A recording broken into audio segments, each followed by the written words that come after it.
Саламатсыздарбы. Уюштуруучуларга чоң рахмат, Олжобайга да чоң рахмат.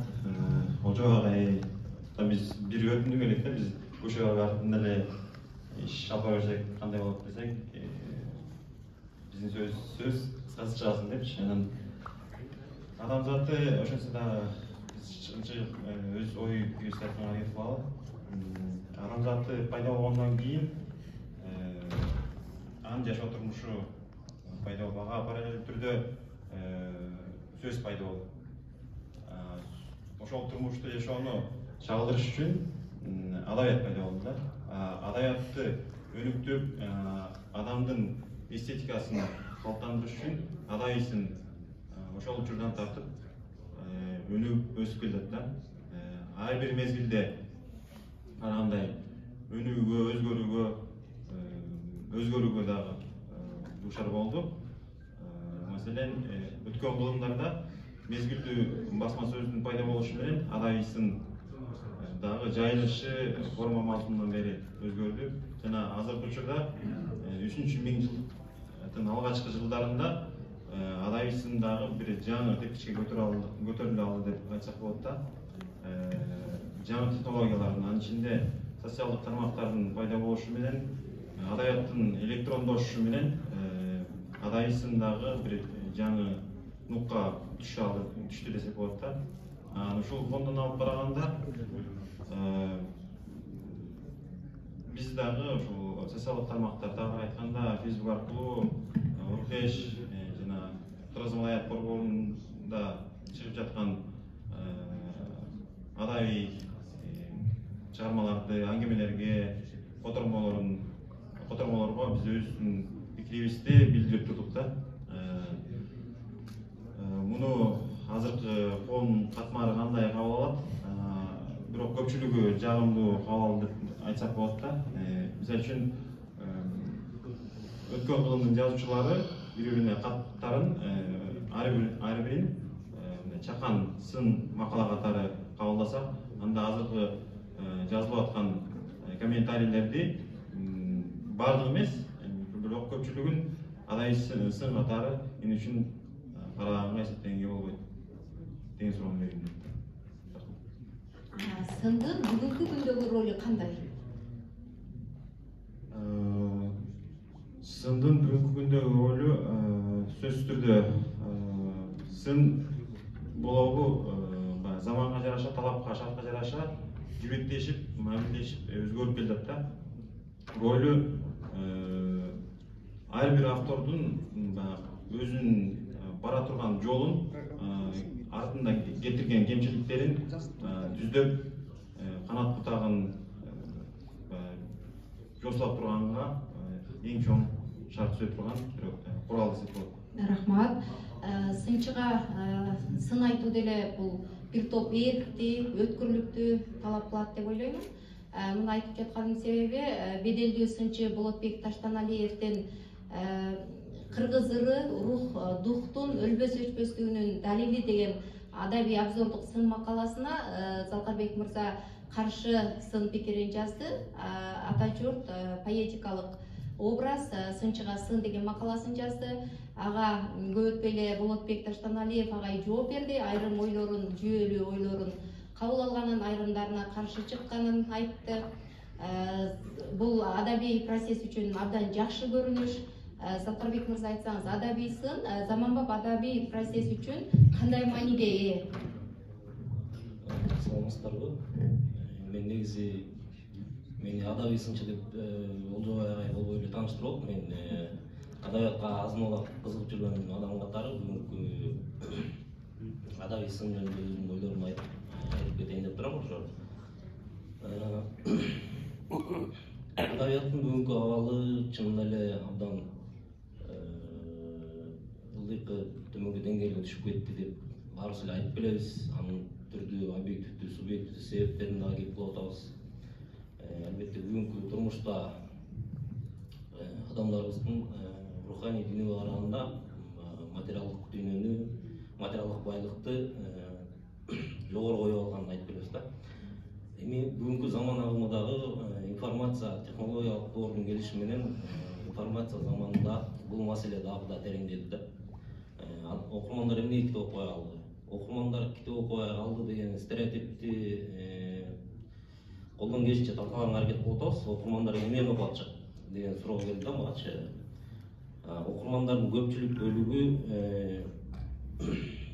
дегенде эле ушул курч окуялуу, детективдик, ошол рыноктук шаркка ыңгайлашкан аңгеме адабияттарды окушат экен.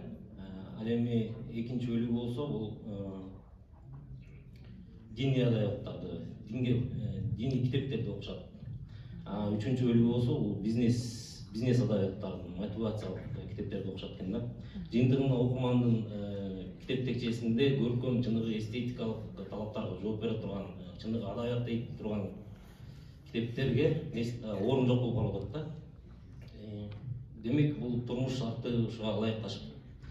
Бүгүнкү информация заманындагы менче бул массалык маданияттын, массалык адабияттын мындан ары да гүлдөп өнүгүүсүнө шарт түзүп атат да. Мындай шартта чыныгы эстетикалык талаптарга жооп берүүчү адабияттар уже артта калып барат. Эми бул багытта адабий сын кандай өзүнүн вазифасын аткарыш керек? Албетте адабий сын бүгүнкү профессионал адабиятчылар адабият алдында, бүтүндөй кыргыз эли алдында өзүнүн вазифасын аткара турган учур келди. Бүгүнкү учур адабияты, мисалы проза жанры анча-мынча солгундоп турганы менен поэзияда бир катар өсүүлөр байкалып атат деп айтып атабыз. Эми чын эле ошондой өсүү болуп атабы, руханий дүйнөдө ушундай жаңылыктар, жаңы агымдар жаралбаса да жаңы ысымдар жаралып атабы деген суроого, ошол суроону тастыктап ачыкташ үчүн бүгүнкү профессионал адабий сынчылар, профессионал адабиятчылардын ошол вазифасын аткара турган учур келди деп ойлойм да. Рахмат. Айнур эже, деги эле сын кимге көбүрөөк керек? Китеп деңизинде балкыга, китеп деңизинде мындай чүңкүгүсү келген окурмангабы же кесипкөй өнүгүш үчүн жазуучуга керекпи? Адабий сын албетте окурманга да керек. Анан чыгармачылыгын өнүктүрүп жаткан жаш калемгерге дагы, улуумунда калемгерге дагы мен кандай багытта баратам, ишимдин чыгармамдын оң терси кандай болду экен, бирөөнүн башка бирөөнүн көз карашы кандай болду, баарыбыз эле башка бирөөнүн көз карашына кайсы бир деңгээлде кызыгабыз да. Ушул деңгээлден алып караганда анан албетте кийинки муунду тарбиялаш үчүн, алардын эстетикалык табитин тарбиялаш үчүн керек бир жагынан.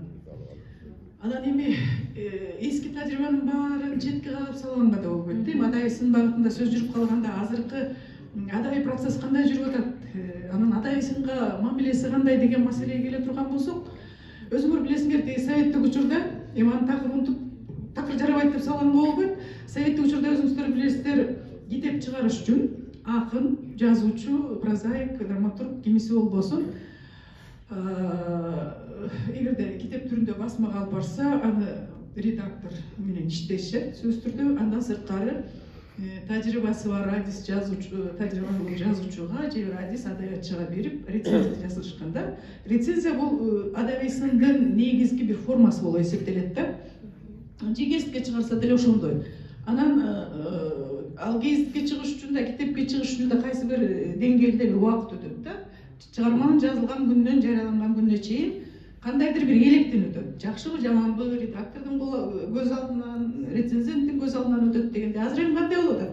Азыр мына интернеттин заманында аңгеме жазабы, ыр жазабы, азыр отуруп жазат.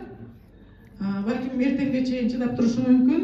Бир-эки сыйра окуп көрүп, оңдосо оңдойт, оңдобосо шак эле интернетке кое берет. Ал жарыяланган чыгарма адабиятты түшүнгөнү деле, түшүнбөгөнү деле ошол ырды жазган кишинин тааныштары, биринчи четте классташтары, достошу, курсташтары, таекеси, бөлөсү, кошунасы, ой, укмуш чыгарма жазып салыпсың деп мактап жатып калат. Анан ошол айтылган пикирлерге жазып аткан жаш калемгер ким болбосун, улуумун деле мактаганды баарыбыз жакшы көрөбүз го. Ошого ишенип алышат дагы. Анан ошондон канат алып, бир чыгарманын аркасынан бир чыгарманы ойлор окшош, башка сөздөр менен жарыялай берет. Анын бир китептин деңгээлиндеги бир көлөм пайда болгондон кийин спонсор таба өзүнүн чөндөгүнөн чыгарып жиберет дагы нааразы боло баштайт. Эмне үчүн адабият сынчылары бизге пикир айтпайт деп. А бирок чындыгында алар мындай адистик деңгээлде профессионалдык сынды окугусу келбейт. Көбүнчөсүн ошол жанагы жээн тайкелердин мактоосунун деңгээлиндеги эле бир пикирди уккусу келет да. Ушундай болуп атат да азыркы күндө. Рахмат. Жаш адабий сынчыларга, сынчылык өнөргө багыт алып келе жаткан жаш талапкерлерге кандай кеңештериңиз бар? Эми өзүңүздөр билгендей адабият таануу деген бул чынында бул илим, белгилүү бир терминдер, түшүнүктөр менен боло турган, анан белгилүү бир илимий даярдыкты талап кылган илим да. Ал бири-бири менен байланышкан адабият тарыхы, адабият теориясы, адабий сын деген бөлүктөн турат да. Эгерде адабият сынчысы адабият тарыхындагы, адабият теориясындагы жакшы мындай жетиштүү деңгээлде билбесе, анын жазган сыны жанакы кошунанын эле же подружканын сынындай эле сын болуп калат да. Ошон үчүн белгилүү бир деңгээлде даярдык керек. Анан дагы бир айтып койчу нерсе, азыр эми заман мурдагыдай эмес да. Мурда деген советтик учурда жанагындай электен өтчү биринчиден, экинчиден ошол учурдагы гезиттердин баары бир мамлекеттик органда эсептелчү да. Партиянын органы, же Кыргызстан жазуучулар союзунун органы деп Кыргызстан маданияты, же болбосо Ленинчи жашты Кыргызстан жаштар союзунун органы деп койчу да. Анан ага ошол ыры чыккандан кийин ага калемак төлөп берчи. Жанагындай электен өтчү. Анан гезитке чыккандан кийин бул мамлекеттик деңгээлдеги көз караш болуп калат да.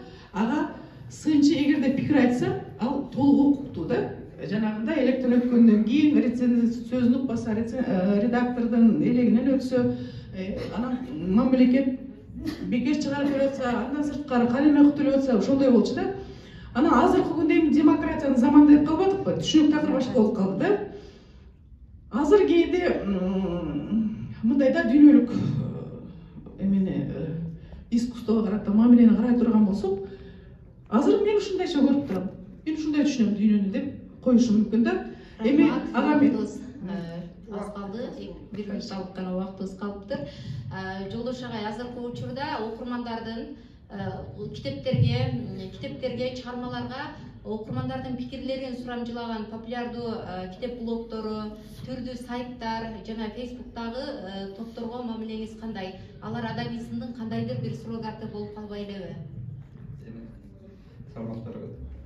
Негизи сынга жакынайт көпчүлүгү, басымдуу көпчүлүгү арасында чамча адабий билими бар, көркөм тарихи жетилген окурмандар, адабиятчылар, филологдордун айрымдары кайсы бир деңгээлде сындын элементтерин камтыган кесипкөй жаш тикелдеп аткандар бар, бирок өтө аз, жокко эсе десе болот да.